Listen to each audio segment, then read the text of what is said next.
Am I audible? Good morning, good morning, good morning. A very good morning. Great start of the week. All lies in great start of the class now. Okay, we'll start. Okay. So we're going to start with chapter number 19, which is all about professional ethics and liabilities of auditors. So, இப்போ வந்து professional ethics and liabilities of auditors, this chapter is very important from the point of view of examination because it gets ஒரு 15ல இருந்து 20 mark இதுல இருந்து வரதுக்கு நிறைய வாய்ப்பு இருக்கு. பட் அது அவ்வளவு ஈஸி இல்லை. 200 பேஜஸ் ஆப்வியஸ்லி அந்த 200 பேஜஸ் நீங்க வந்து தரவா படிச்சிட்டீங்கன்னா அதுல இருந்து ஒரு 20 மார்க்ஸ்ன்றது it's not a big deal. But இது வந்து எந்த இடத்துல பிக் டீல் அப்படின்னா, ஏன் இதுக்கு இவ்வளவு மார்க் கொடுக்குறாங்க அப்படின்னா, பிகாஸ் ஒரு டாக்டருக்கு வந்து ஒரு மெடிசன் படிக்கிறாங்க, அவங்களுக்கு வந்து கோட் ஆஃப் எத்திக்ஸ் இருக்கும். ஒரு டாக்டர்னா இப்படிதான் இருக்கணும் அப்படின்னு ஒரு கோட் ஆஃப் எத்திக்ஸ் இருக்கு. அந்த மாதிரி ஒரு chartered accountant is a professional. So நீங்க வந்து என்னதான் படிச்சாலும், என்னதான் நாலேஜ் இருந்தாலும், என்னதான் எக்ஸாம் பாஸ் பண்ணாலும், you should understand or you should basically feel like you're a professional and you're bound by certain code of ethics. You cannot walk away just like that. ஒரு நம்ம வந்து ஒரு பிகாம் படிக்கிறோம், ஒரு M Com படிக்கிறோம், ஓகேவா? அப்படி இல்லைன்னா ஒரு பிசிஏ படிக்கிறோம், எம்பிஏ படிக்கிறோம், எம்சிஏ படிக்கிறோம். அந்த மாதிரி வந்து நாமளும் ஏதோ ஒன்று படிக்கிறோம், அது வந்து வெறும் எஜுகேஷனல் குவாலிஃபிகேஷன் மட்டும் தானே தவிர nobody expects a certain degree of behavior from you.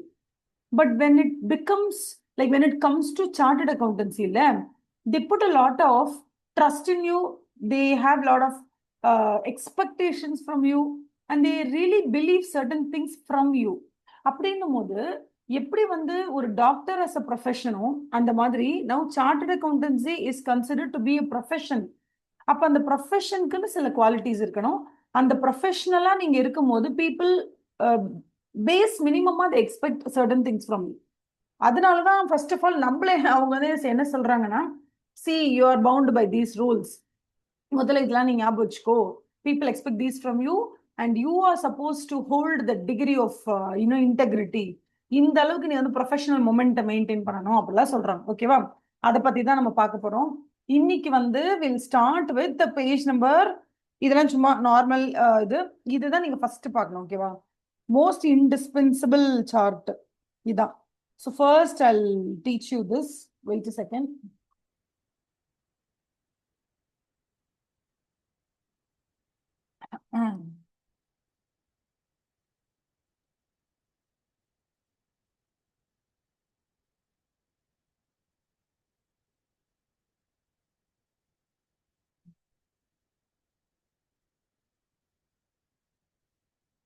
Okay. Okay. So first of all, they have given a code of ethics to you, and the code of ethics and the full structure இங்க சொல்லிருக்காங்க.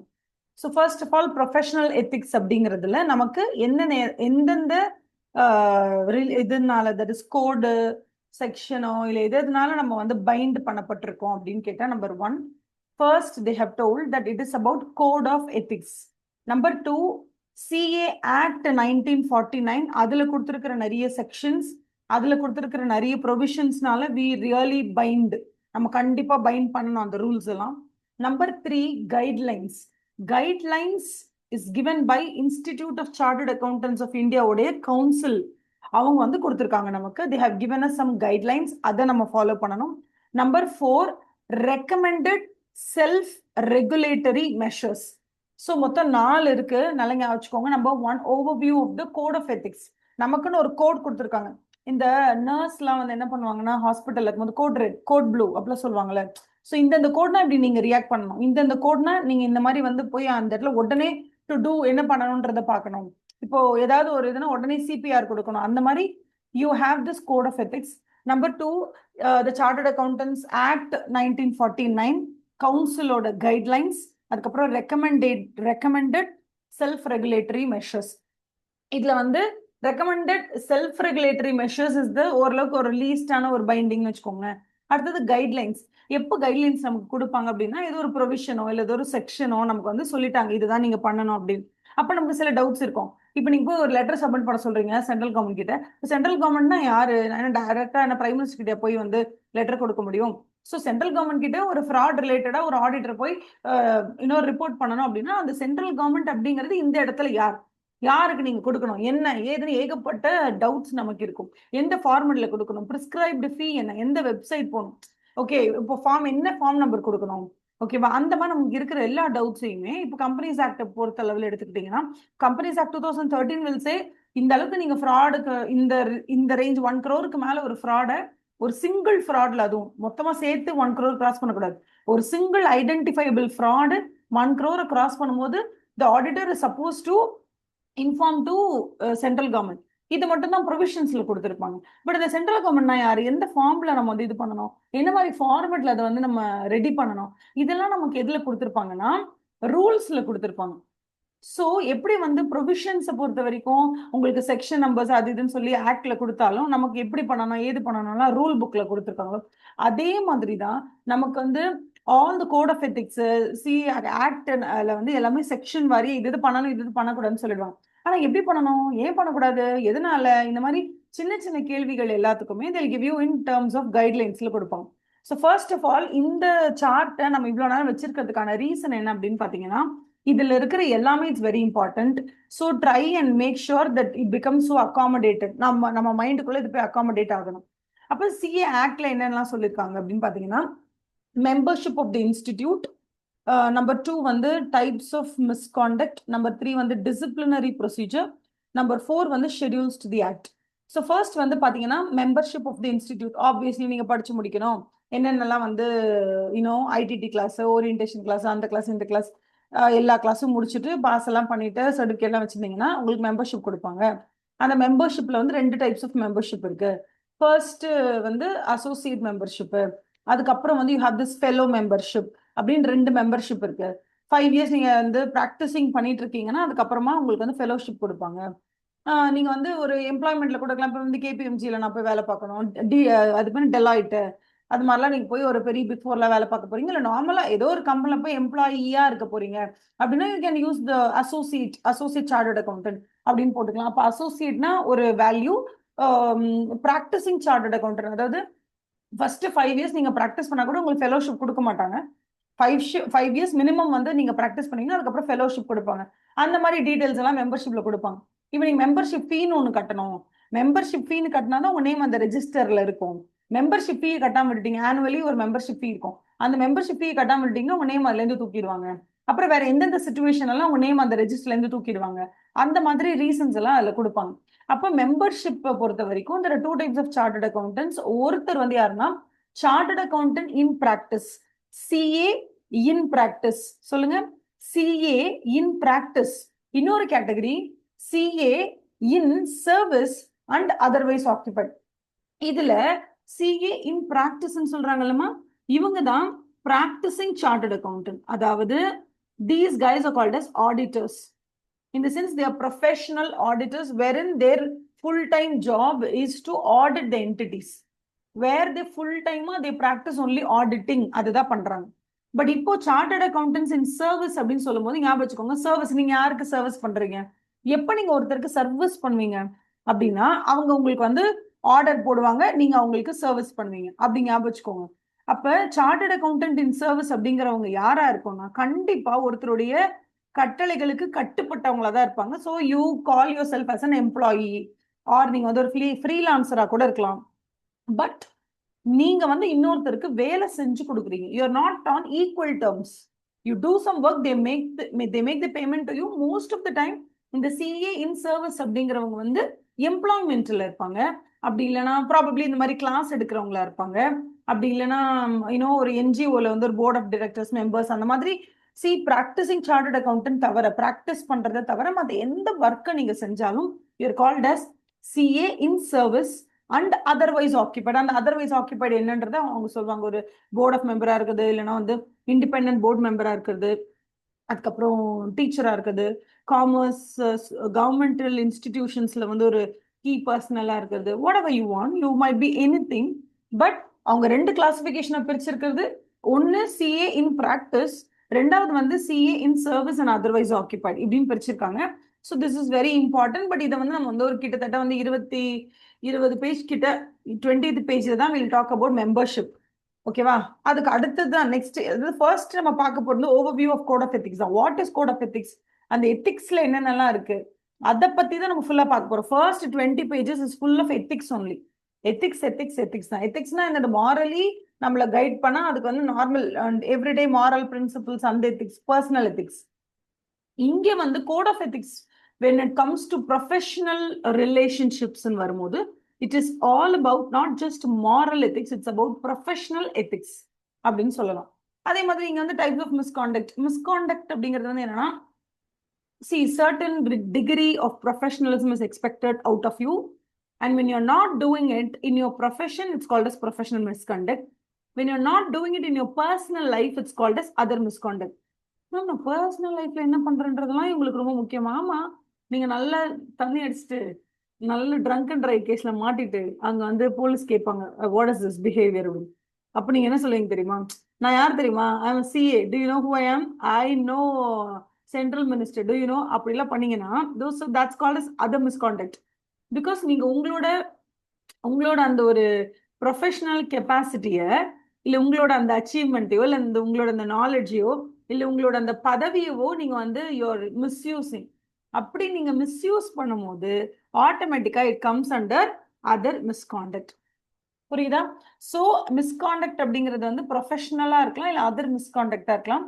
இந்த professional misconduct அப்படிங்கிறது வந்து நீங்க உங்களோட ப்ரொஃபஷனை carry out பண்ணும்போது, as an employee, as a freelancer, as a board member, as a director, as a என்னவா வேணாலும் இருக்கட்டுமே, as a practicing chartered accountant, உங்களோட ஒர்க் ரிலேட்டடா நீங்க ஏதோ வந்து ரொம்ப அன்ப்ரொஃபஷனலா ஏதோ பண்ணிருக்கீங்கன்னா, so that comes under professional misconduct. But otherwise நீங்க என்ன பண்ணாலும் it will come under other misconduct. அதுக்கு அடுத்தது, இந்த மாதிரி மிஸ்காண்டக்ட்ல நீங்க ஈடுபட்டுட்டீங்கன்னா அடுத்தது என்ன, what is the next step? Of course நீங்க மிஸ்காண்டக்ட்ல ஈடுபட்டுட்டீங்கன்னா, see, there is no god or there is no special mechanism, vigilance mechanism where all the chartered accountants are being closely watched, and the moment you do some misconduct and it automatically comes out to the spotlight and you're being grabbed by CIA, அந்த ரேஞ்சுக்குலாம் இருக்காது. But still misconduct when it comes to the light, வெளியில ஏதாவது தானா வெளில வரும்போது, இல்ல உங்க கிளையண்ட் உங்களை பத்தி கம்ப்ளைண்ட் கொடுக்கும்போது, இல்ல பை சம்ஹவ் சம் மீன்ஸ் உங்களோட அந்த மிஸ்காண்டக்ட் வெளியில வரும்போது ஆட்டோமேட்டிக்கா சி இன்ஸ்டிடியூட்டோட டிசிப்ளினரி ப்ரொசீஜர் வந்துடும். What is disciplinary procedure? See, you are expected with some kind of professional ethics, இல்லையா, code of conduct. நீங்க அந்த code of conduct மெயின்டைன் பண்ணாத போது, நீங்க அந்த அந்த அந்த ப்ரொஃபஷனல் காண்டக்டையும் இல்ல அந்த அதர் காண்டக்ட், ப்ராப்பர் காண்டக்டை நீங்க மெயின்டைன் பண்ணாத போது வேற வழியே இல்லை. உங்க அப்பா அம்மா உங்களை கூப்பிட்டு எப்படி வந்து குழந்தையா இருக்கும் போது கண்டிச்சாங்களோ அந்த மாதிரி இப்ப உங்களுடைய நடத்தைக்கு ஹூ இஸ் ரெஸ்பான்சிபிள், இப்போ உங்களோட காண்டக்டுக்கு இப்ப யார் எக்ஸாம், ஹூ இஸ் பொறுப்பு, ரெஸ்பான்சிபிள் அப்படின்னு கேட்டீங்கன்னா, பிகாஸ் ஸ்கூல்ல வந்து உங்களுக்கு contact certificate கொடுத்தாங்களே, good bye good girl அப்படி கொடுத்தாங்கல்ல, அந்த மாதிரி இப்ப நீங்க குட்டா பேடான்னு சொல்ல வேண்டிய மெயினான ஃபர்ஸ்ட் பொறுப்பு வந்து சிஏ இன்ஸ்டிடியூட்டுக்கு தான் இருக்கு. அப்படிங்கிறதுனால சிஏ இன்ஸ்டிடியூட் ரொம்ப உரிமையா உங்களை கூப்பிட்டு டிசிப்ளின் பண்ணுவாங்க. அதுக்கு பேர் வந்து டிசிப்ளினரி ப்ரொசீஜர். அதுக்கு பேர் என்ன, டிசிப்ளினரி ப்ரொசீஜர். இப்ப நீங்க கேட்கலாம், மேம் எது மிஸ்காண்டக்ட், எது வந்து ப்ராப்பர் காண்டக்ட், எது ப்ரொஃபஷனலி கரெக்ட், எது ப்ரொஃபஷனலி நாட் சோ கரெக்ட், இது வந்து எப்படி மேம் எங்களுக்கு தெரியும், எந்தெந்த ரூல் புக்கை நாங்க ஃபாலோ பண்ணணும் அப்படின்னு கேட்டீங்கன்னா, அதுக்கு they have schedules to the act. Okay, so CA institute, that is the chartered accountants of India, அந்த ஆக்ட், த சிஏ ஆக்ட் இருக்கு இல்லையா, 1949, அதுல you have 2 schedules, first schedule and second schedule. இந்த 2 ஷெட்யூல்லையுமே நீங்க சார்ட்டர்ட் அக்கௌண்டன்ட் இன் பிராக்டிஸா இருந்தா எந்தெந்த கான்டாக்ட்லாம் நீங்க maintain பண்ணணும், இதுவே chartered accountant in service and otherwise ஆக்கியபைடாக இருந்தால் நீங்க எந்தெந்த ஷெட்யூல் எல்லாம் ஃபாலோ பண்ணணும், எந்தெந்த பார்ட் ஃபாலோ பண்ணணும் அப்படிங்கறத டீடைல்டா கொடுத்துருப்பாங்க. ஸோ இந்த 2 ஷெட்யூல்ஸும் உங்களுக்கு கைடிங் புக் மாதிரி, கைடிங் புக் கூட இல்லை, இட்ஸ் லைக் ரூல் புக் மாதிரி, இட்ஸ் லைக் ஆமா ரூல் புக் தான். மோசஸோட அந்த 9 கமாண்ட்ஸ் மாதிரி இது வந்து உங்களுக்கு கமாண்ட்மெண்ட். இது எல்லாமே இது வந்து you can not deviate from that. So these schedules to the act are commandments to you which you really have to follow. நீங்க அதை ஃபாலோ பண்ணித்தான் ஆகணும். schedules to the act is to be followed. Okay, first schedule and second schedule அப்படின்னு இருக்கு. சரிதானா? அதுக்கப்புறமா வந்து we'll go back to the book. இப்போ இது ஒரு தடவை நீங்க பாத்துக்கோங்க, ஒரு 2 minutes, take your time and see the book. இந்த chart பார்த்துக்கோங்க, because this chart is everything to us from now on.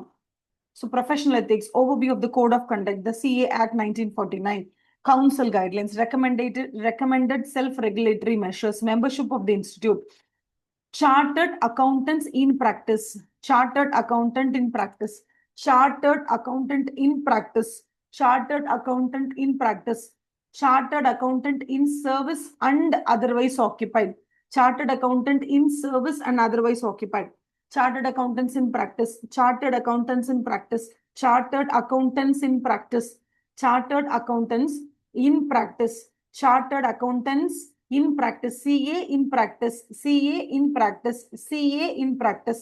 அடுத்தது CA in service, CA in service, CA in service. அதுக்கப்புறம் professional misconduct, other misconduct, professional misconduct, other misconduct. அப்புறம் first schedule, second schedule, first schedule, second schedule, first schedule, second schedule. Okay. So இது வந்து எத்திக்ஸ்க்காக சும்மா ஒரு கதை மாதிரி கொடுத்துருக்காங்க. என்னன்னா ஒரு ஆடிட்டர் இருப்பாரு, அந்த ஆடிட்டரை வந்து பேங்க்ல ஸ்டாக் ஆடிட்லாம் வந்து சொல்லியிருப்பாங்க, எத்தனை பேர் ஸ்டாக் ஆடிட்லாம் கரெக்டாக பண்ணியிருக்காங்க, ஸ்டாக்கை வச்சு நம்ம வந்து கடன் வாங்கியிருப்போம்ல, நம்மளோட இன்வென்ட்ரி இவ்வளோ இருக்கு, பேலன்ஸ் இருக்குன்னு சொல்லி அதை வச்சு நம்ம வந்து கடன் வாங்கியிருப்போம் பேங்க்ல. பேங்க் வந்து என்ன பண்ணுவாங்கன்னா ஒரு ஆடிட்டர் அப்பாயிண்ட் பண்ணுவாங்க. ஆடிட்டர் அப்பாயிண்ட் பண்ணி இந்த மாதிரி கிட்டத்தட்ட 100 பேருக்கு நாங்கள் என்ன பண்ணியிருக்கோம்னா இன்னும் அவங்களோட ஸ்டாக்கை வந்து பிளட்ஜ் பண்ணி அவங்களுக்கு வந்து பணத்தை கொடுத்துருக்கோம். நீங்க எதுக்கும் ஒரு தடவை அவங்களோட ஸ்டாக் எல்லாம் கரெக்டா இப்பயும் மெயின்டைன் ஆகுதா, அவங்க எங்ககிட்ட ஒரு சில ரிப்போர்ட்ஸ் எல்லாம் சப்மிட் பண்ணிருக்காங்க, அந்த ரிப்போர்ட்டை வச்சுதான் நாங்க பணம் கொடுத்தோம். இப்போ அந்த ரிப்போர்ட்ல இருக்கிற ஃபிகர் இருக்கு இல்லையா, அந்த ஃபிகருக்கு ஏத்த மாதிரி அங்க நிஜமாவே ஸ்டாக் இருக்கான்னு கொஞ்சம் பார்த்து செக் பண்ணி சொல்லுங்க. Because it means a lot to us. ஏன்னா நாங்க அந்த இன்வென்ட்ரி வச்சுதான் நாங்க வந்து அவங்களுக்கு கடனை கொடுத்துருக்கோம். கேன் யூ ஹெல்ப் அஸ் அப்படின்னு கேட்பாங்க. நம்ம போயிட்டு கிளையண்டோட பிளேஸ்ல இன்வென்ட்ரிலாம் எப்படி இருக்கு என்ன இதுன்னு பார்த்துட்டு அந்த புக்ல இருக்க புக் வேல்யூ ஆஃப் ஸ்டாக்குக்கும் அங்க ஒரிஜினலி அங்க பிசிக்கல் எக்ஸிஸ்டன்ஸ் ஆஃப் ஸ்டாக்கும் கரெக்டா இருக்கான்னு செக் பண்ணிட்டு நம்ம ரிப்போர்ட் கொடுப்போம். இதை வந்து நம்ம ஒரு பேங்கோடைய ஒரு ரெப்ரசன்டேட்டிவா இருந்து இதை நம்ம செய்வோம். இப்படி செய்யும் போது ஒரு சார்ட்டர்ட் அக்கௌண்டன்ட் என்ன பண்றாரு, ஒரு 20 பேருக்கு அவர் ஆடிட் பண்றாரு அப்படின்னா, ஆடிட் இல்ல 20 பேரோட ஸ்டாக் செக் பண்ணி அவர் வந்து சைன் போடணும் அப்படின்னா ஒரு 4-5 பேரோட அப்படியே ஹோல்ட் பண்ணிட்டு வேணும்னே போடாம வச்சிருக்காரு. ஏன் போடாம வச்சிருக்காருன்னா சும்மா அங்கங்க ஏதாவது ப்ரொசீஜரல் நான் கம்ப்ளைண்ட்ஸ் சும்மா காரணம் காட்டி வெறும்னா போடாம வச்சிருக்காரு. உடனே அந்த கிளைண்ட்ஸ் எல்லாம் போய் பேங்க்ல கேட்கறாங்க, என்ன ஆச்சு, நாங்களே கரெக்டா தான் மெயின்டைன் பண்றோம், ஏன் அவர் வந்து எங்களுக்கு கிளியரன்ஸ் கொடுக்க மாட்டேங்கிறாரு அப்படின்னு கேட்கறாங்க. உடனே பேங்க் சொல்றாங்க, ஐயோ அந்தாலும் சரியான ஒரு தலைவலி, ஏதாவது எதிர்பார்ப்பான்னு நினைக்கிறேன், நீங்க எல்லாத்தையும் ப்ரொசீஜர்ல கம்ப்ளைண்ட்ஸோட இருந்தீங்கன்னா அந்தாலும் எதுவுமே கேட்க மாட்டான், ஏன் இப்படி போய் மாட்டிக்கிட்டீங்க அப்படின்னு பேங்க் கேட்டு அப்புறமா இந்த கிளைண்ட்ஸ் எல்லாரும் என்ன பண்றாங்க, அந்த பிராக்டிஷனர் இருக்காரு இல்லையா, அது சிஏ, அவர்கிட்ட போயிட்டு இந்த மாதிரி சார் எப்படியாவது ஹெல்ப் பண்ணுங்க அப்படின்னு சொல்லி தனியா மீட்டிங் எல்லாம் செட்டப் பண்ணி பேசி யாரெல்லாம் வந்து லஞ்சம் கொடுத்தாங்களோ அவங்களுக்குலாம் நல்ல ரிப்போர்ட் கொடுத்துட்டு, யாரெல்லாம் லஞ்சம் கொடுக்கலையோ அவங்களுக்குலாம் பேட் ரிப்போர்ட் கொடுத்துட்டு வெளியில வந்துட்டாரு. இன்னொன்னு வந்து அவர் என்ன சொல்றாருன்னா, லஞ்சமும் வாங்கிட்டு ஃபியூச்சர்ல அந்தந்த எந்தெந்த கிளைண்ட்டுக்கெல்லாம் அவர் ஸ்டாக் ஆடிட் செக் பண்ணாரோ அந்த ஸ்டாக் ஆடிட் கிளைண்ட் எல்லாருக்கும் நான் தான் வந்து உங்களோட கம்பெனி அடுத்த வருஷம் ஆடிட் பண்ணுவேன் அப்படிங்கிற மாதிரி. இதெல்லாம் பேரம் பேசுற விஷயமா, இது வந்து என்ன கிவ் அண்ட் டேக்கா, நான் வந்து உனக்கு கிளியரன்ஸ் ரிப்போர்ட் கொடுக்குறேன், நீ வந்து உன்னோட கம்பெனியோட ஆடிட் எனக்கு தான் கொடுக்கணும், அப்பதான் உனக்கு பேங்கோட லோன் ப்ராப்பரா கிடைக்கும், அந்த மாதிரிலாம் மிரட்டும் போது இது ப்ராப்பர் எத்திக்ஸே கிடையாது இல்ல, how can they do this அப்படிங்கிற மாதிரி ஒரு பிரச்சனை வரும். அட்வர்ஸ் கமெண்ட் கொடுத்துருவாங்க, உங்க எல்எஃப்ஆர்ல அட்வர்ஸ் கமெண்ட் கொடுத்துருவாங்க அந்த மாதிரி. ஓகேவா? ஸோ ஸ்பிரிட் ஆஃப் எத்திக்ஸ் என்ன ஏது அப்படின்றத பத்தி சொல்லுவாங்க. ஸோ அதனால சிஏ ஆக்ட் 1949 என்ன பண்ணிருக்காங்க, ஷெடியூல்ஸ் டு தி ஆக்ட்னு சொல்லி first schedule and second schedule நமக்கு கொடுத்து அதை நீங்க ஃபாலோ பண்ணுங்க, அப்பதான் நீங்க ப்ரொஃபஷனலி சூப்பரா இருப்பீங்க அப்படிலாம் சொல்றாங்க. ஓகேவா? ஸோ நான் வில் கோ டு தி இன்ட்ரடக்ஷன்ல ஒன்றும் பெருசா இல்லை, நார்மலா வந்து ஒரு சாதாரணமா ஒரு இடத்துல எத்திக்ஸ்னா நம்ம என்ன பண்ணுவோம், மாரலி நம்ம ரொம்ப எத்திக்கலா இருப்போம், அவ்வளவுதான். பட் இப்போ ப்ரொஃபஷன் அப்படின்னு வந்தப்போ ப்ரொஃபஷன்ல வந்து மொராலிட்டி மட்டும் இம்பார்ட்டன்ட் இல்லை, there are certain do's and don'ts. ஓகேவா? there is a certain framework.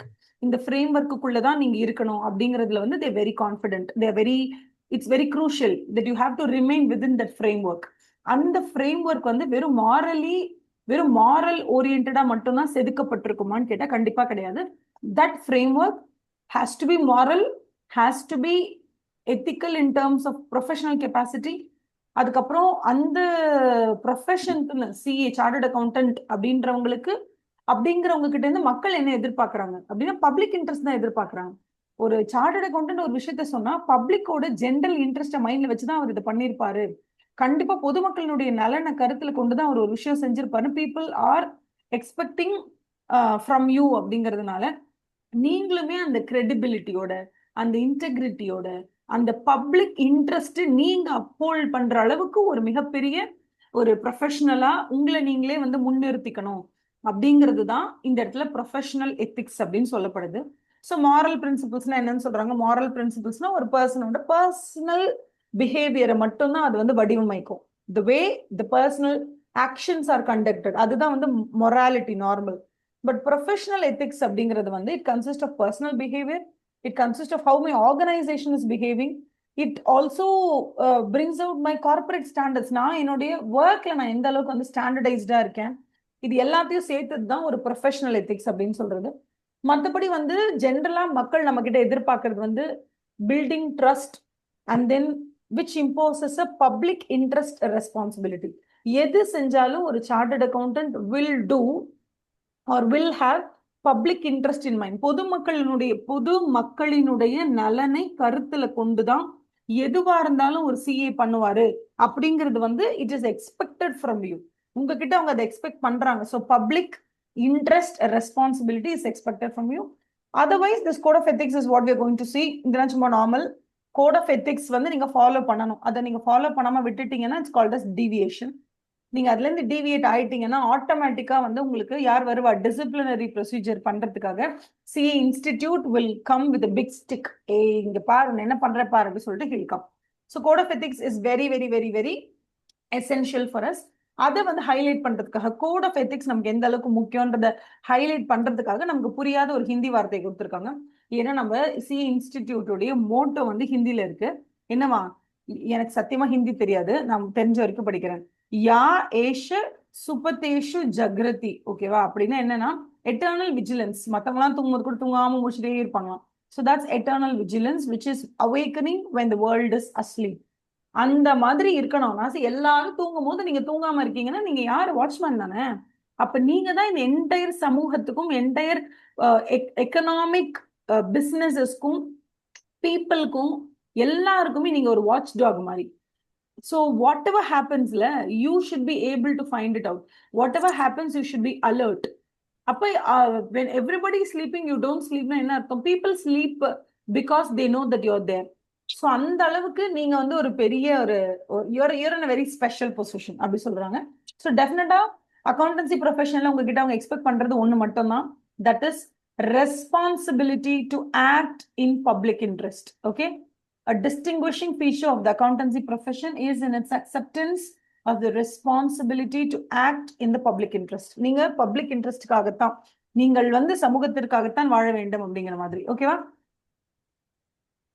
ஒரு ரிவைஸ் பண்ணிக்கோங்க. I'll give you 1 minute break.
Okay, ma, we'll go to next one, which is overview of the code of ethics.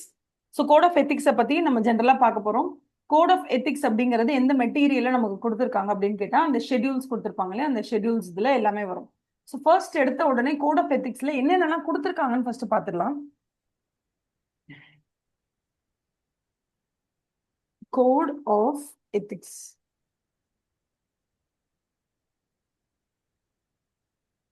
Number 1 என்ன கொடுத்துருக்காங்க? Part 1 complying with the code, fundamental principles and conceptual framework, which includes the fundamental principles and the conceptual framework, and it is applicable to all professional accountants.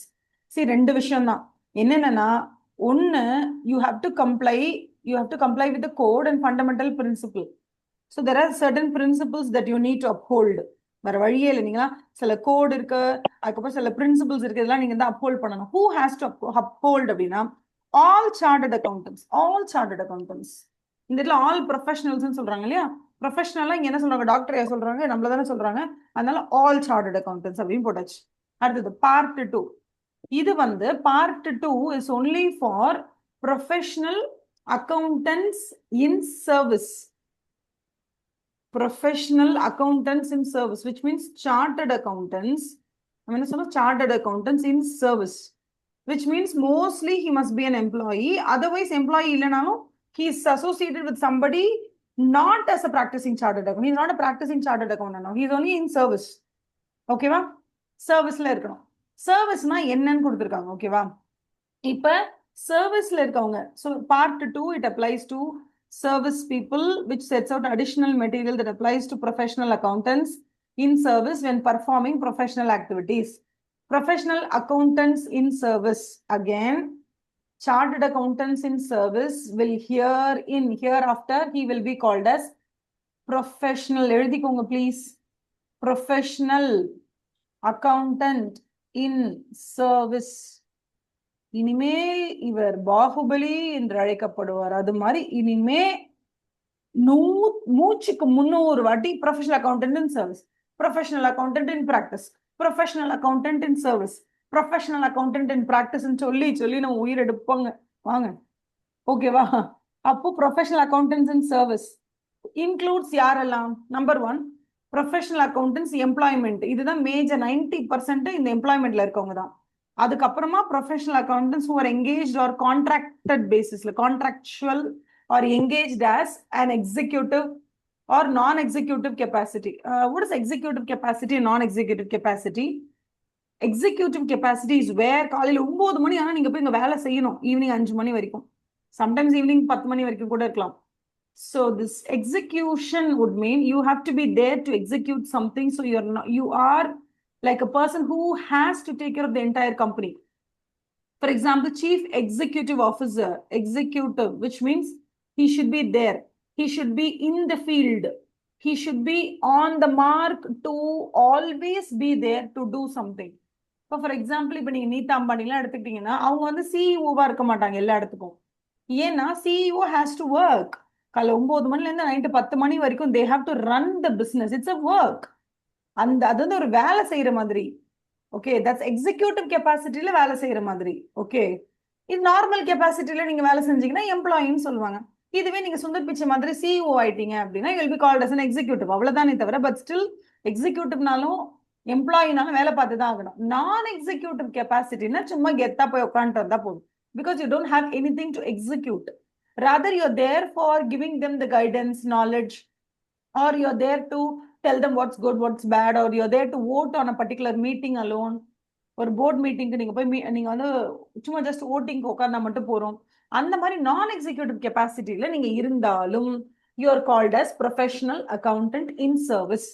ஓகேவா? So நீங்க executive capacity, நான் executive capacity, professional accountant, employed, நீ எப்படி இருந்தாலும் சரி எங்கெங்கெல்லாம் நீங்க work பண்ணலாம். கமர்ஷியல் ஸ்பேஸ்ல, இண்டஸ்ட்ரியில, பப்ளிக் செக்டர்ல, எஜுகேஷன்ல, அதுக்கப்புறம் NPO, that is not for profit செக்டர்ல, ரெகுலேட்டரி ஆர் ப்ரொஃபஷனல் பாடியில எங்க ஒர்க் பண்ணாலும் it is called as professional accountant in service. Part 2ல என்ன சொல்றாங்க? Professional accountant in service. அதே மாதிரி பார்ட் 2லயே ஒரு particular area. Part 2 is also applicable to individuals who are professional accountants in public practice. நான் சொன்னேன் இல்லையா, ப்ரொஃபஷனல் அக்கௌண்டன்ஸ் இன் பிராக்டிஸ், அதை பப்ளிக் பிராக்டிஸ்ன்னு சொல்லியிருக்காங்க.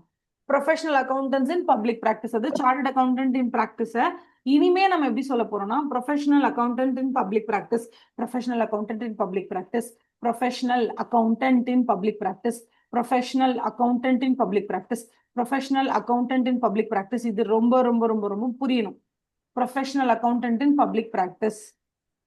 When performing professional activities pursuant to their relationship with the firm as an employee. Okay. It is also applicable to individuals who are professional accountants in public practice who has the relationship with the firm as an employee. இது மட்டும் நான் உங்களுக்கு ஒரு தடவை explain பண்ணிடுறேன். தானாவே புரிஞ்சாலும் okay, but still என்னோட கடமை நான் உங்களுக்கு சொல்லிடுறேன். ஃபர்முடைய எம்ப்ளாயியாக இருக்கும் பொழுது, okay, you will be considered to be a person that is a professional accountant in public practice. Why? I'll tell you what is the technicality here. Sometimes என்ன ஆகும்னா, நீங்க வந்து you're practicing chartered accountant. For example, you're practicing CA முடிக்கிறீங்க, you start to practice. But உங்களுக்கு தனியா வந்து ஒரு form ஆரம்பிக்கிறதுக்கு இன்னும் வந்து நெட்வொர்க் அந்த அளவுக்கு இல்லை. நிறைய பேர்லாம் உங்களுக்கு தெரியாது. ஸோ எடுத்த உடனே நீங்க ஆஃபீஸ் போட்டு உட்காந்தீங்கன்னா அடுத்தது 5 வருஷம் ஆயிடும் ஒரு 10-15 கிளைண்ட் வரதுக்கு. அதனால நீங்க என்ன பண்றீங்கன்னா, ஃபர்ஸ்ட் எடுத்த உடனே நல்ல எஸ்டாப்ளிஷ்டு ஒரு ஆடிட் ஃபார்ம் ஒன்று இருக்கு. ஃபார்ம்னாலே நான் உங்களுக்கு சொல்லியிருக்கேன், ஆடிட் பேப்பரை பொறுத்த வரைக்கும் ஃபார்ம்னா என்னன்னா ஆடிட்டிங் ஃபார்ம் தான். ஸோ ஒரு ஆடிட் ஃபார்ம் இருக்கு. சும்மா ஸ்கந்தகுரு அப்படியே ஒரு ஆடிட் ஃபார்ம் இருக்கு. ஏன்னா எல்லா ஆடிட் ஃபார்ம் பேருமே அப்படிதான் இருக்கும், பயபக்தியா தான் இருக்கும். ஆடிட் ஃபார்ம் ஒன்று இருக்கு. ஸோ ஸ்கந்தகுரு அப்படின்னு ஒரு ஆடிட் ஃபார்ம் இருக்குன்னா, அந்த ஆடிட் ஃபார்ம்ல நீங்க போய் வேலைக்கு சேர்றீங்க. You are an employee. அந்த இடத்துல ஸ்கந்தகுரு என்டர்பிரைசஸ் ஸ்கந்தகுரு அசோசியேட்ஸ், அதுக்கு கீழே 2 பேர் தான் இருக்காங்க. ஸ்கந்தா ஒன்று, குரு ஒன்று, 2 பார்ட்னர்ஸ் தான். ஆனா ஏகப்பட்ட நெட்வொர்க் அவங்களுக்கு இருக்கு. ஏன்னா அவங்க பேரண்ட்ஸ் எல்லாருமே வந்து chartered accountants, they have a big family and they have a big network. So அவங்களுக்கு வந்து already they have a very well established network. அவங்ககிட்ட நிறைய கிளைண்ட்ஸ் இருக்காங்க. அவங்களுக்கு வேலை செய்யறதுக்கு ஆள் கிடைச்சா பெட்டரா இருக்கணும் ஃபீல் பண்றாங்க. நீங்க உங்களுக்கு எப்படியோ ஒரு அளவுக்கு தெரியும்னு வச்சுக்கோங்களேன். இன்டர்மீடியட்ல உங்களுக்கு அவங்கள தெரியும், some way you have come to know them. So நீங்க போயிட்டு அங்கே என்ன பண்றீங்கன்னா எம்ப்ளாயியா ஜாயின் பண்றீங்க. ஸோ மந்த்லி சேலரி வந்து அவங்க உங்களுக்கு எவ்வளவு ஃபிக்ஸ் பண்றாங்கன்னா 90,000 ஃபிக்ஸ் பண்றாங்க இனிஷியலா. Very small salary for a chartered accountant initially, but then yeah, it's okay, fine. For the very first year, I'm going ahead with that like a stipend. அப்படி சொல்லிட்டு நம்ம வந்து வேலைக்கு போறோம். எம்ப்ளாயியை நீங்க அங்கே ஜாயின் பண்றீங்க. Even though you are an employee to Skandaguru Associates, அந்த ஆடிட் ஃபார்முக்கு நீங்க எம்ப்ளாயியா இருக்கலாம்.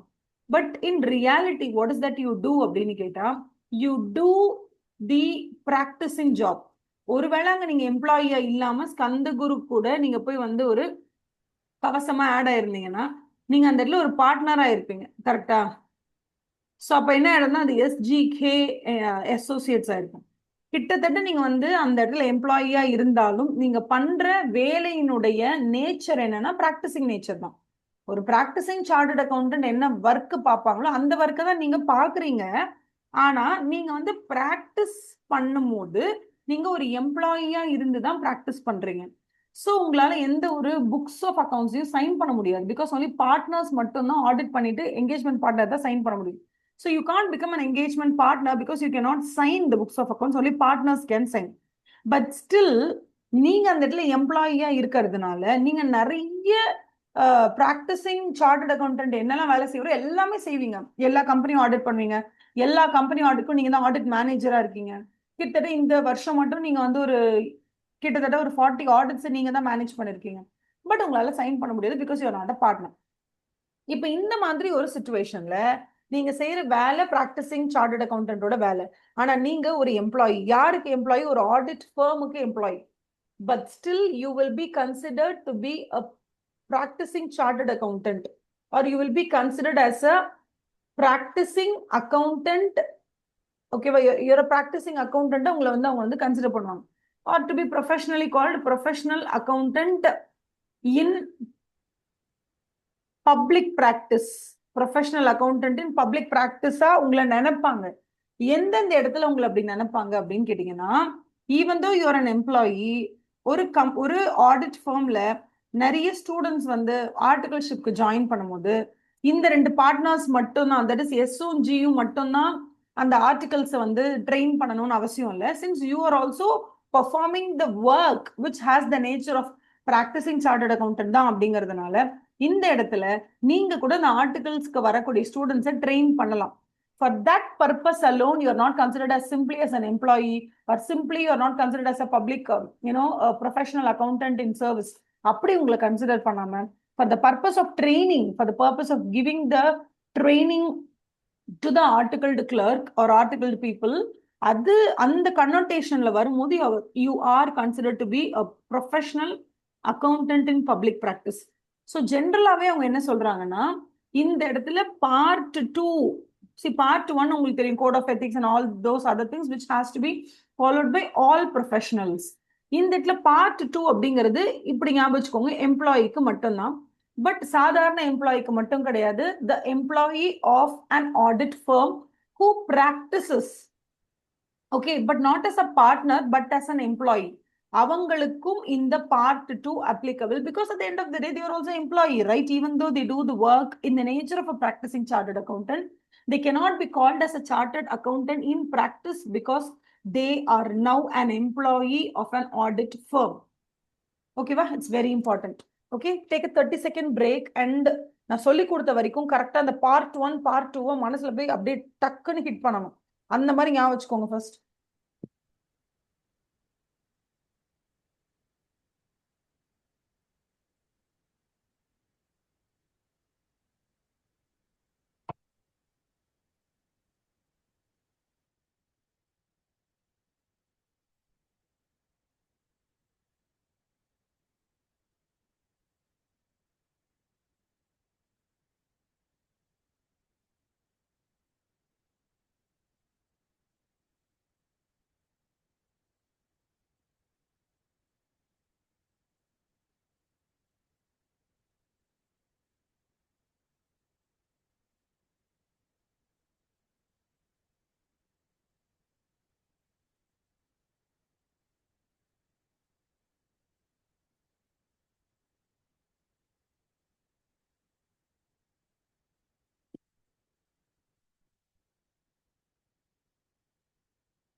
ஓகேம்மா, ஸ்டார்ட் பண்ணிடலாமா நெக்ஸ்ட் ஒன்னு?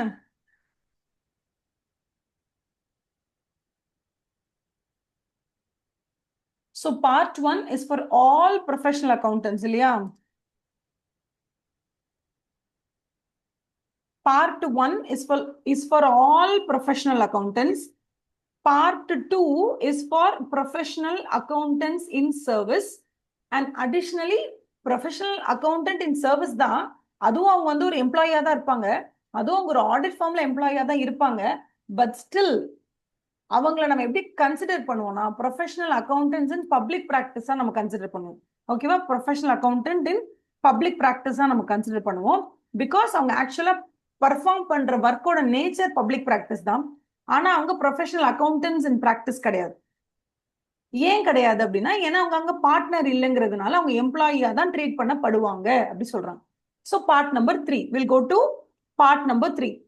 Professional accountants. Part number 3 is for professional accountants in public practice, which sets out additional material that applies to professional accountants in public practice when providing professional services.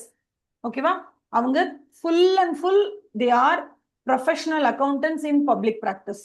Professional accountants in public practice அவங்க எந்த professional services செஞ்சாலும், அவங்க எந்த professional service செஞ்சாலும் அவங்க professional accountants in public practice தான். Because அவங்க யாருக்கும் எம்ப்ளாயி கிடையாது. They are practising in their own accord. அவங்க அவங்களுக்கு தான் ராஜா, அந்த மாதிரி வச்சுக்கோங்களேன். இப்ப பார்ட் 3ல என்ன சொல்றாங்க? Professional accountants in public practice which sets out additional material that applies to professional accountants in public practice when providing professional services. ஓகேவா? நம்பர் 1 என்னென்னலாம் ஸ்டாண்டர்ட்ஸ் இருக்குன்னு பாருங்க. இதுல இண்டிபெண்டன்ட் ஸ்டாண்டர்ட்ஸ். சரி, அதுக்கு முன்னாடி நம்ம என்ன பண்ணிடலாம்னா, இங்க ஒரு தடவை உங்களோட ரெஃபரன்ஸ்க்காக ஒவ்வொரு பார்ட்டையும் நம்ம எழுதிக்கலாம். இது எல்லாமே எதுக்கு அடியில வருதுன்னா, கோட் ஆஃப் எத்திக்ஸ் நம்ம படிக்கிறோம்ல, அதுல வருது.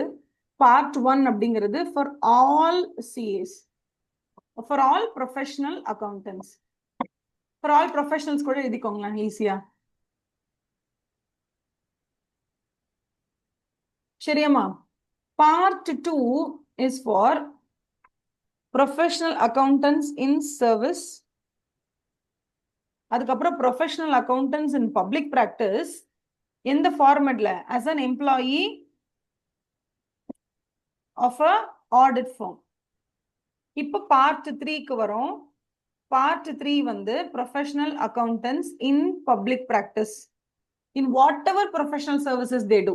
அவங்க எந்த ப்ரொஃபஷனல் சர்வீஸ் பண்ணாலும் சரி, அதை பப்ளிக் பிராக்டிஸ்ல பண்ணுவாங்க. Which means practising chartered accountant வந்து அஷூரன்ஸ் சர்வீஸ் கொடுக்கலாம், ரெவ்யூ என்கேஜ்மெண்ட்ஸ்ல இருக்கலாம். ஓகேவா? எந்த சர்வீஸ், ஒரு மேனேஜ்மெண்ட் கன்சல்டன்சி சர்வீசஸ் கூட அவங்க கொடுக்கலாம். பட் அது அவங்க எந்த கேட்டகரியில இருந்து கொடுக்குறாங்க? Professional accountants and public practice. அவங்க எந்த ப்ரொஃபஷனல் சர்வீசஸ் வேணாலும் கொடுக்கட்டும். அவங்க ஆடிட் அப்படிங்கிற ப்ரொஃபஷனல் சர்வீஸ் கொடுக்கட்டும், இல்ல நான் வந்து ப்ரொஃபஷனல் சர்வீஸ் தான் ஆடிட் பண்ணல, நான் ரிவ்யூ பண்றேன் பண்ணுங்க, அஷூரன்ஸ் என்கேஜ்மெண்ட்ல பண்றேன் பண்ணுங்க, நோ ப்ராப்ளம். இல்ல நாங்க ரிலேட்டட் சர்வீஸ் பண்றோம் பண்ணுங்க, என்ன வேணா பண்ணுங்க. ஆனா நீங்க யாரா இருந்து அதை பண்றீங்க?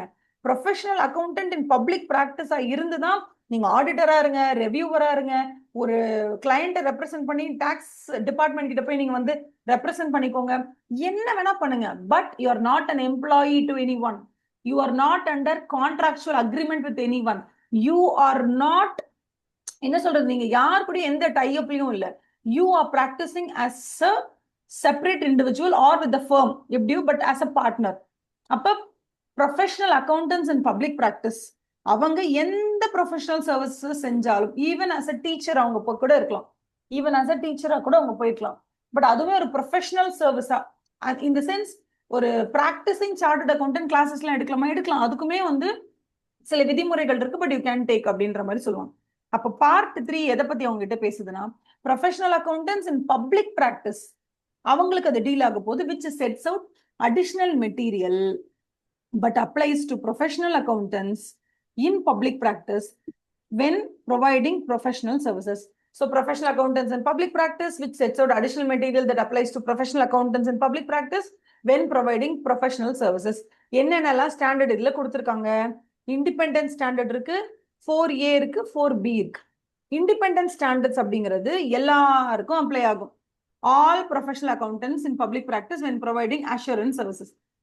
இதுல நான் வந்து உங்களுக்கு ரொம்ப இம்பார்ட்டண்டா ஒரு விஷயம் உங்களுக்கு நான் சொல்லி தரணும். என்னன்னா, there are two types of services that you can do. ஒன்னு அஷூரன்ஸ் சர்வீசஸ், இன்னொன்று வந்து அதர் சர்வீசஸ். அஷூரன்ஸ் சர்வீஸ்னா என்னன்னா, அவங்க ஒரு வடையை சுட்டு கொடுப்பாங்க. அந்த வடை நல்லா இருக்கா நல்லா இல்லையான்னு நீங்க தான் சொல்லணும். நீங்க சொல்ல போற வார்த்தையில தான் எல்லாமே இருக்கு அப்படின்ற மாதிரி இருக்கும். அதுக்கு பேரு தான் அஷூரன்ஸ் என்கேஜ்மெண்ட்னு சொல்லுவோம், இல்லைன்னா அஷூரன்ஸ் சர்வீசஸ் அப்படின்னு சொல்லுவோம். இதை பத்தி நீங்க இன்டர்மீடியட்ல படிச்சிருக்க வாய்ப்பு இருக்கு. இல்லைன்னா தயவு செஞ்சு இப்ப நான் சொல்ல போறத பைபிள் மாதிரி கவனிச்சுக்கோங்க. சோ நீங்க பாத்தீங்கன்னா there are two types of engagement. ஒன்னு அஷூரன்ஸ், இன்னொன்னு அதர் சர்வீசஸ், அதர் என்கேஜ்மெண்ட்ஸ். இது என்ன மேம் அஷூரன்ஸ் என்கேஜ்மெண்ட் அப்படின்னு கேட்டீங்கன்னா, ஃபர்ஸ்ட் ஆஃப் ஆல் நான் அஷூரன்ஸ் என்கேஜ்மெண்ட்டை ரெண்டா பிரிக்க விரும்புறேன். ஒன்னு ஹிஸ்டாரிக்கல் ஃபினான்ஷியல் இன்ஃபர்மேஷன், இன்னொன்னு other than historical financial information. Other than historical financial information இதை முதல்ல நான் ரெண்டா பிரிக்கிறேன். பிரிச்சுட்டு ஆல்ரெடி நடந்து முடிஞ்ச விஷயங்களை போஸ்ட்மார்டம் பண்றதுக்கு பேரு ஒன்னு ஆடிட் அப்படின்னு சொல்லுவோம், அப்படி இல்லைன்னா ரெவ்யூ அப்படின்னு சொல்லுவோம். ஆடிட் அப்படிங்கிறது வந்து 365 நாளைக்கு ஒரு தடவை பண்றது. ரெவ்யூ அப்படிங்கிறது ஒரு வருஷத்துக்கு 4 வாட்டியோ 5 வாட்டியோ 10 வாட்டியோ பண்றது.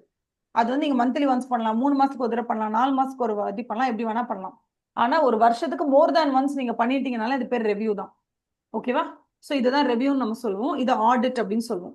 To you understand? இது ரெண்டுமே ஃபர்ஸ்ட் ஆஃப் ஆல் நல்லா தெரிஞ்சுக்கோங்க. நான் உங்களுக்கு சொல்லியிருக்கேன், அஷூரன்ஸ் என்கேஜ்மெண்ட் என்னன்னா, நீங்க போய் அந்த வடையை சாப்பிட்டு பார்த்துட்டு குட்டா பேடான்னு சொல்லணும். அதுதான் வந்து உங்களுக்கு அஷூரன்ஸ் என்கேஜ்மெண்ட். இந்த அஷூரன்ஸ் என்கேஜ்மெண்ட்ல நடந்து முடிஞ்ச விஷயங்களுக்கு நீங்க ஒப்பீனியன் கொடுக்கறதுல ரெண்டு டைப்ஸ் ஆஃப் சர்வீசஸ் இருக்கு. ஒன்னு ஆடிட் என்கேஜ்மெண்ட், இன்னொன்னு ரெவ்யூ என்கேஜ்மெண்ட். ரெண்டு என்கேஜ்மெண்ட் இருக்கு. Okay, audit engagement, review engagement. இதுவே வந்து இனிமே தான் நடக்க போகுது, அந்த விஷயத்தை பத்தி நீங்க ஒரு ஒப்பீனியன் கொடுக்க போறீங்க அப்படின்னா அதுக்கு பேர் வந்து அதர் அஷூரன்ஸ் என்கேஜ்மெண்ட்.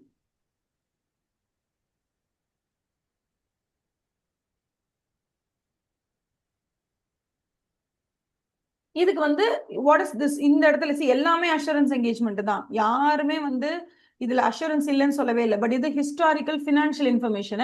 ஹிஸ்டாரிக்க பொறுத்த வரைக்கும் ரெண்டு டைப்ஸ் ஆஃப் என்கேஜ்மெண்ட் இருக்கு. ஒன்னு ஆடிட், அதனாலதான் you have standards on auditing. அதுக்கு அடுத்தது ரெவ்யூ, அதனாலதான் standards on review engagements. Standards on review engagement, standards on auditing, audit, standards on auditing, இது ரெண்டு ஸ்டாண்டர்ட்ஸ் இருக்கும். ஃபியூச்சர்ல நடக்க போறது அப்படின்னும் போது அதுக்கு அவங்க காமனா என்ன பேர் வச்சிருக்காங்க, அஷூரன்ஸ் என்கேஜ்மெண்ட் அப்படின்னு வச்சிருக்காங்க. அப்ப ஆடிட்டும் ரெவ்யூவும் அஷூரன்ஸ் இல்லையா மேம்? அஷூரன்ஸ் தான். ஆனா ஆடிட் வந்து ரொம்ப ஃபேமஸ், பயங்கரம். 90% of the services that the chartered accountants in practice does is only audit. அதனால அதுக்குன்னு தனியா ஸ்டாண்டர்ட்ஸ் ஆன் ஆடிட்டிங் கொடுத்துட்டாங்க. ரெவ்யூ அப்படிங்கிறது வந்து வருஷத்துக்கு 4 வாட்டியோ 5 வாட்டியோ நடக்கும், அதனால அதுக்கு ரெவ்யூ என்கேஜ்மெண்ட்னு கொடுத்துட்டாங்க. ஈவன் தோ இது ரெண்டுமே அஷூரன்ஸ் தான், பட் ஸ்டில் இது ரெண்டுக்கும் தனித்தனியா ஸ்பெசிபிக் நேம்ஸ் கொடுத்துட்டாங்க, audit engagement, review engagement. But இங்க அஷூரன்ஸ் என்கேஜ்மெண்ட், அதர் அஷூரன்ஸ் சொல்லுவோம். இது வந்து இதுவும் அஷூரன்ஸ் தான், இதுவும் அஷூரன்ஸ் தான், பட் ஸ்டில் இந்த இடத்துல வந்து என்ன சொல்லுவோம், ஸ்டாண்டர்ட்ஸ் ஆன் அஷூரன்ஸ் என்கேஜ்மெண்ட் இருக்கும். இந்த அஷூரன்ஸ் என்கேஜ்மெண்ட் அப்படிங்கிறது ஆடிட்டையோ ரெவ்யூவையோ குறிக்காது. ஆடிட்டையும் ரெவ்யூவையும் தவிர மற்ற எந்தெந்த அஷூரன்ஸ் என்கேஜ்மெண்ட் ஒரு ஆடிட்டர் கொடுக்குறாரோ with respect to prospective financial information, ஃபியூச்சரை பத்தின சில இன்ஃபர்மேஷன் கொடுப்பாங்க. இன்ஃபர்மேஷன் கரெக்டா தப்பானா நம்ம சொல்ல முடியாது, பிகாஸ் அந்த information that is for example ஃபியூச்சர்ல வந்து நாங்க 5 லட்சம் சம்பாதிப்போம்னு சொல்லுவாங்க, அதுக்கெல்லாம் நம்ம குட் பேட்லாம் கொடுக்க முடியாது. நம்ம என்ன பண்ணலாம்னா, ஃபியூச்சர்ல இது நடக்கும், எங்களுக்கு ஒரு கவர்மெண்ட் கான்ட்ராக்ட் கிடைக்கும், கிடைக்கிற மாதிரி தான் இருக்கு, இதை அசியூம் பண்ணி இந்த வேல்யூவை நாங்க கண்டுபிடிச்சிருக்கோம் அப்படின்னா அந்த அசம்ஷன்ஸ் கரெக்டா இருக்கா இல்லையா அதுக்கு மட்டும்தான் இவங்க ஒப்பீனியன் கொடுப்பாங்க. Okay, the assumptions are true and fair, ஓகேவா தான் தெரியுது அப்படின்னு சொல்லி கொடுப்பாங்க. இதுக்கு வந்து ஸ்டாண்டர்ட்ஸ் ஆன் அஷூரன்ஸ் என்கேஜ்மெண்ட்னு சொல்லுவோம். அதையும் தாண்டி there are certain engagements which is called as, இந்த இடத்துக்கு நம்ம போயிட்டோம்னா இங்க நம்ம வந்து குட்டா பேடான்னு ஒப்பீனியன் கொடுக்கறதுக்காக நம்ம போல, அவங்க ஏதோ ஒரு ஹெல்ப் கேட்கறாங்க, வேலை கேட்கறாங்க, அந்த வேலையை நம்ம செஞ்சு கொடுக்குறோம். அதுக்கு பேர் வந்து ரிலேட்டட் சர்வீசஸ் அப்படின்னு பேர். ரிலேட்டட் சர்வீசஸ் அப்படின்னு பேரு. அதுக்கு ஸ்டாண்டர்ட் இருக்கு, ஸ்டாண்டர்ட்ஸ் ஆன் ரிலேட்டட் சர்வீசஸ். ஓகேவா? இப்ப what are the standards that you have அப்படின்னு கேட்டா, standards on auditing, standards on review engagements, standards on assurance engagement, standards on related services. புரியுதா? நீங்க ஆடிட் பண்ணாலும் ரெவ்யூ பண்ணாலும் அஷூரன்ஸ் என்கேஜ்மெண்ட்ல எது பண்ணாலும், that is future prospective financial information பத்தி நீங்க ஒரு ஒப்பீனியன் கொடுக்குறீங்க, இல்ல ப்ராஸ்பெக்டஸ் அவங்க இப்பதான் டிசைன் பண்ணிருக்காங்க ஃபியூச்சர் பத்தின இன்ஃபர்மேஷன் எல்லாம் கொடுத்து அதை நீங்க கரெக்டா இருக்கா இல்லையான்னு பார்த்து ஒப்பீனியன் சொன்னாலும் சரி, இல்ல வெறும் ரிலேட்டட் சர்வீஸ் கேட்கறாங்க. ஃபார் எக்ஸாம்பிள் ஒரு கிளைண்ட் வந்து உங்ககிட்ட கேட்கறாங்க, சார் எங்களுக்கு வந்து இண்டேஎஸ் அந்த ப்ராப்பர்ட்டி பிளான்ட் அண்ட் எக்யூப்மெண்ட் வந்து எங்களுக்கு வந்து அப்ளை பண்ணவே தெரியல சார், எங்களுக்கு அது கொஞ்சம் ஹெல்ப் பண்ண முடியுமான்னு கேட்கறாங்க. ஸோ நீங்க வந்து அக்கௌண்டிங் ஒர்க் பார்த்து கொடுக்குறீங்க, you are not even doing auditing. அங்க போய் வந்து இண்டேஎஸ் படி அந்த டிரான்சாக்ஷன்ஸ் எப்படி அரேஞ்ச் பண்ணணுமோ அந்த மாதிரி நீங்க அதை வந்து அக்கௌண்டிங் சர்வீஸ் கொடுக்குறீங்க. That is called as related service. Because எஸ்ஆர்எஸ்ன்ற இடத்துல வந்து நீங்க ஒப்பீனியனே கொடுக்கல, இட்ஸ் ரிலேட்டட் சர்வீஸ். ஸோ இதுதான் நம்மளால செய்ய முடியும். ஒரு சார்ட்டர்ட் அக்கௌண்டன்ட் இன் பிராக்டிஸ் அவங்க என்னெல்லாம் ஒர்க் பண்ண முடியும், or chartered accountant who is in public practice but as an employee of an audit firm அவங்க என்னெல்லாம் பண்ண முடியும் அப்படின்னு கேட்டீங்கன்னா, either standards on auditing audit பண்ணுவாங்க, ரெவ்யூ பண்ணுவாங்க, அஷூரன்ஸ் என்கேஜ்மெண்ட் பண்ணுவாங்க, ரிலேட்டட் சர்வீஸ் பண்ணுவாங்க. பட் எந்த இடத்துலயும் அவங்க சைன் போட மாட்டாங்க, because they're not practicing as a practicing chartered accountant, rather they are practicing, they are in public practice as an employee of a firm அப்படிங்கிறதுனால அவங்களால சைன்லாம் போட முடியாது. பட் இந்த ஒர்க் பண்ணலாம். So professional accountants in public practice are professional accountant in public practice who is an employee of a firm, யாரா இருந்தாலும் இந்த 4 சர்வீஸையும் பண்ண முடியும். ஸோ இந்த 4மே நம்ம யார் பண்றது, பப்ளிக் ப்ராக்டிஸ்ல இருக்கக்கூடிய ப்ரொஃபஷனல் அக்கௌண்டன்ஸ் பண்றாங்க. Professional accountants in public practice. ஓகேவா? இதுல இப்போ உங்களுக்கு ஏதாவது டவுட் இருக்கா? நான் வந்து ரொம்ப பொறுமையா நிதானமா எடுக்க முடியல, பிகாஸ் சிஏ ஃபைனல்ன்றதுனாலையும் இது நம்ம சிஏ இன்டர்மீடியேட்டோட முதல் கிளாஸ்ல படிச்சிருக்கணும்ன்ற ஒரு அசம்ஷன்னாலையும் நான் ஜஸ்ட் ஒரு ரிவிஷன் மாதிரி எடுத்திருக்கேன். இது ரிலேட்டடா உங்களுக்கு தெளிவா வேணும்னா கண்டிப்பா யூடியூப்ல நிறைய வீடியோஸ் நான் அப்லோட் பண்ணிருக்கேன் இது ரிலேட்டடா. உங்களுக்கு வேணாலும் நான் கிளாஸ் முடிச்ச அப்புறம் குரூப்ல ஏதாவது லிங்க் ஃபார்வர்ட் பண்றேன். அந்த லிங்க்ல போய் நீங்க பாத்தீங்கன்னா உங்களுக்கு தெரியும் எப்படி ஃபர்ஸ்ட் ஆஃப் ஆல் இந்த அஷூரன்ஸ் ஸ்டாண்டர்ட்ஸ் வந்து ஸ்பிளிட் ஆயிருக்கு, ஹிஸ்டாரிக்கல் ஃபினான்ஷியல் இன்ஃபர்மேஷன் என்ன, ப்ராஸ்பெக்டிவ் ஃபினான்ஷியல் இன்ஃபர்மேஷன் என்ன, எல்லாமே அதுல இருக்கு. பட் எனக்கு தெரிஞ்சு இப்ப நான் சொல்லி கொடுத்ததை நீங்க நிதானமா பொறுமையா கவனிச்சிருந்தா இதுலயே உங்களுக்கு புரிஞ்சிருக்கும். ஓகேவா? இது இப்ப நீங்க நினைக்கலாம், மேடம் இப்ப இந்த கதையெல்லாம் நீங்க எதுக்கு சொன்னீங்க, எதனால நீங்க சொல்ல வந்தீங்க அப்படின்னா, இந்த இடத்துல பார்ட் 3ல அவங்க ரொம்ப ஸ்பெசிபிக்கா part 3 applies to professional accountants in public practices சொல்லிட்டு நீ எந்த ப்ரொஃபஷனல் சர்வீஸை செஞ்சாலும் உனக்கு அப்ளிகபிலிட்டான். எந்த ப்ரொஃபஷனல் சர்வீஸ்னாலும் என்னன்றது உனக்கு தெரியணும்ல. அது அஷூரன்ஸ் என்கேஜ்மெண்டா இருக்கலாம், ரிலேட்டட் சர்வீஸா இருக்கலாம், இல்லைன்னா ஹிஸ்டாரிக்கல் ஃபினான்ஷியல் இன்ஃபர்மேஷன் அஷூரன்ஸ் பண்ணக்கூடிய ஆடிட் சர்வீஸாவோ இல்ல ரெவ்யூ என்கேஜ்மெண்டா இருக்கலாம். அப்படி இல்லையா ப்ராஸ்பெக்டிவ் ஃபினான்ஷியல் இன்ஃபர்மேஷனை அஷூரன்ஸ் பண்ற மாதிரி அது ஒரு வெறும் அஷூரன்ஸ் என்கேஜ்மெண்டா இருக்கலாம், என்னவா வேணா இருக்கலாம். அது எஸ்ஏஇயா இருக்கலாம், எஸ்ஏவா இருக்கலாம், எஸ்ஆர்இயா இருக்கலாம், எஸ்ஆர்எஸ்ஆ கூட இருக்கலாம். ஸோ ப்ரொஃபஷனல் சர்வீசஸ் வந்துட்டு வெறும் ஆடிட் மட்டும் கிடையாது, ப்ரொஃபஷனல் சர்வீசஸ்ன்றதுல எல்லாமே வந்துடும். அதனால தான் இந்த கதையை நம்ம படிச்சோம். ஓகேவா? இப்ப கதை புரிஞ்சிச்சா? ஒண்ணுமே டவுட் இல்லைல்ல? டவுட் இருந்துச்சுன்னா உடனே எனக்கு நீங்க என்ன பண்ணணும், சாட்ல போடணும், மேம் எனக்கு புரியல. இப்போ என்னன்னா இவ்வளோ ப்ரொஃபஷனல் சர்வீசஸ் இங்க வந்து மென்ஷன் பண்ணியிருக்கேன்ல, அதாவது audit, review, assurance engagements, related services இவ்வளோ இருக்கு. இந்த part 3 applies for professional accountants in public practice, which sets out additional material that applies to professional accountants in public practice when providing professional services. So இதுல 3 இருக்கு. Number 1 என்னது? Independence standards. யாரா இருந்தாலும் சரிப்பா, எப்ப இண்டிபெண்டா இருக்கணும் தெரியுமா? ஒரு வடையை சாப்பிட்டு நல்லா இருக்கா இல்லையான்னு சொல்லும் போது அந்த ஒப்பீனியனை வேற எவனுமே நம்மள இன்ஃபுளுன்ஸ் பண்ணக்கூடாது. முழுக்க முழுக்க அது நம்ம கருத்தா இருக்கணும், பயஸே இருக்கக்கூடாது, பார்ஷியாலிட்டி இருக்கக்கூடாது. நம்ம வந்து ஒரு ஸ்ட்ரேஞ்சரா இருந்து ஒரு எக்ஸ்டர்னல் பார்ட்டியா இருந்து வடை நல்லா இருந்தா நல்லா இருக்குன்னு சொல்லணும், நல்லா இல்லைன்னா நல்லா இல்லைன்னு சொல்லிடணும். அந்த அளவுக்கு நமக்கு இண்டிபெண்டன்ஸ் இருக்கணும். ஸோ பார்ட் 3ல professional accountants in public practice கிட்ட இருந்து இந்த கோட் ஆஃப் எத்திக்ஸ் எக்ஸ்பெக்ட் பண்ணக்கூடிய முதல் குவாலிட்டி என்னன்னா இண்டிபெண்டன்ஸ்.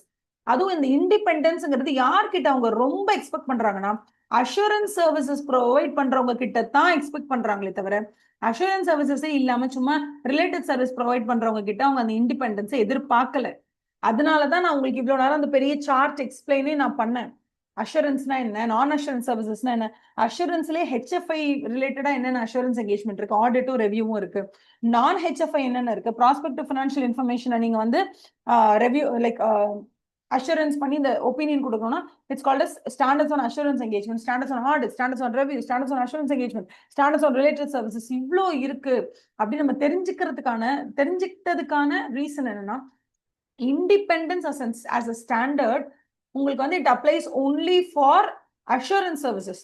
அப்ப இது யாருக்கெல்லாம் இண்டிபெண்டன்ஸ் யாருக்கெல்லாம் அப்ளை ஆகும்? நீங்க ஸ்டாண்டர்ட்ஸ் ஆன் ஆடிட்டிங் யூஸ் பண்ணாலும், ஸ்டாண்டர்ட்ஸ் ஆன் ரெவ்யூ என்கேஜ்மெண்ட் பண்ணாலும் சரி, ஸ்டாண்டர்ட்ஸ் ஆன் அஷூரன்ஸ் என்கேஜ்மெண்ட் பண்ணாலும் நீங்க இண்டிபெண்டன்ஸை ஃபாலோ பண்ணி ஆகும்.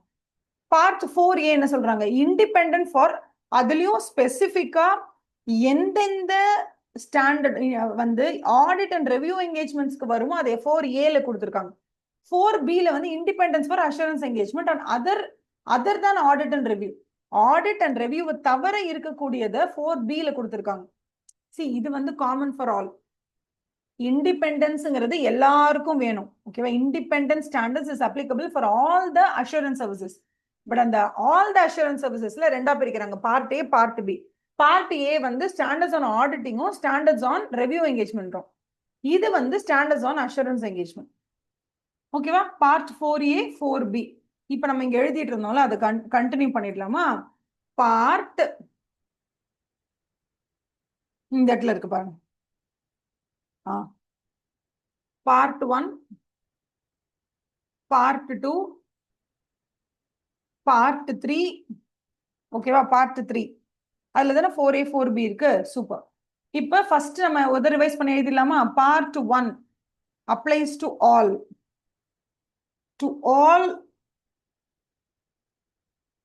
professional accountants. அவ்வளவுதான். இன் பிராக்டிஸோ இல்லையோ ஏதோ ஒன்று எல்லாருக்கும் உண்டு. பார்ட் 2 யாருக்கு? In service. Professional accountants in service. Professional accountants in service. Professional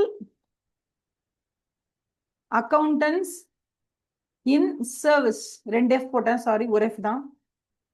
professional accountant in service. இன்னொன்று அடிஷ்னலா யாருக்கு வரும்னா, ப்ரொஃபஷனல் அக்கௌண்டன்ட் இன் சர்வீஸ் தான். பட் அவர் ஆக்சுவலா பெர்ஃபார்ம் பண்ற ஒர்க்கோட நேச்சர் என்னன்னு பாத்தீங்கன்னா, professional accountant in public practice ஆட்டம் பண்ணுவாரு. பட் அவர் யாருன்னு கேட்டீங்கன்னா, he is an employee who is working in a firm. ஓகேவா? அவருக்கு அப்ளை ஆகக்கூடிய சில விஷயங்களையும் இங்க பார்ட் 2ல சொல்லியிருப்பாங்க. அப்புறம் பார்ட் 3 இஸ் ஃபார் whom அப்படின்னு கேட்டீங்கன்னா, is for professional accountants who is in public practice. இதை நீங்க என்ன பண்ண போறீங்கன்னா, காமனா எல்லாருக்கும் அப்ளை ஆக போறது என்னன்னு கேட்டீங்கன்னா, independence standards. This is applied to all the professional accountants in public practice. அந்த ப்ரொஃபஷனல் அக்கௌண்டன்ட் இன் பப்ளிக் பிராக்டிஸ்ல யாரெல்லாம் அஷூரன்ஸ்ல இருக்காங்களோ அவங்களுக்கு தான் இண்டிபெண்டன்ஸ் இஸ் வெரி இம்பார்ட்டன்ட். வடை சாப்பிட்டு நல்லா இருக்கா இல்லைன்னு சொல்றதுக்கு மட்டும் தான் தேவை. அதனால இது திஸ் இஸ் இண்டிபெண்டன்ஸ் ஸ்டாண்டர்ட்ஸ். அதுக்கப்புறம் யூ ஹாவ் திஸ் பார்ட் 4. அதுக்கப்புறம் you have this part 4B. 4A 4B. 4A யாருக்கு அப்படின்னு கேட்டீங்கன்னா, ஆடிட்டையும் ரெவ்யூ என்கேஜ்மெண்ட்ஸையும் பண்றவங்களுக்கு 4A அப்ளை ஆகும். 4B யாருக்கு அப்ளை ஆகும் அப்படின்னா, other than audit and review engagements என்னென்னலாம் நீங்க பண்றீங்களோ, SAE மட்டும் தான், SRS வராது. ஏன் SRS வராதுன்னா, இது ரெண்டுமே அஷூரன்ஸ் என்கேஜ்மெண்ட்டை பத்தி தான் பேசியிருக்காங்க. அஷூரன்ஸ் சர்வீசஸ் பண்றவங்களுக்கு தான் இந்த இண்டிபெண்டன்ட் ஸ்டாண்டர்ட்ஸோட சப் போர்ஷன்ஸ் எல்லாம் வரும். To you understand? இதை ஒரு ரிவைஸ் பண்ணிக்கோங்க. அப்படி சமத்தா பாத்துக்கோங்க பாப்போம். இது எல்லாத்தையும் அப்படி அப்படி அப்படி என்ன சொல்லணும், அப்படி ஒத்தி கண்ணில் வச்சுக்கணும். அப்படியே ஒத்தி கண்ணில் வச்சுக்கணும். அந்த மாதிரி overview of code of ethics பாத்துக்கோங்க ஒரு தடவை.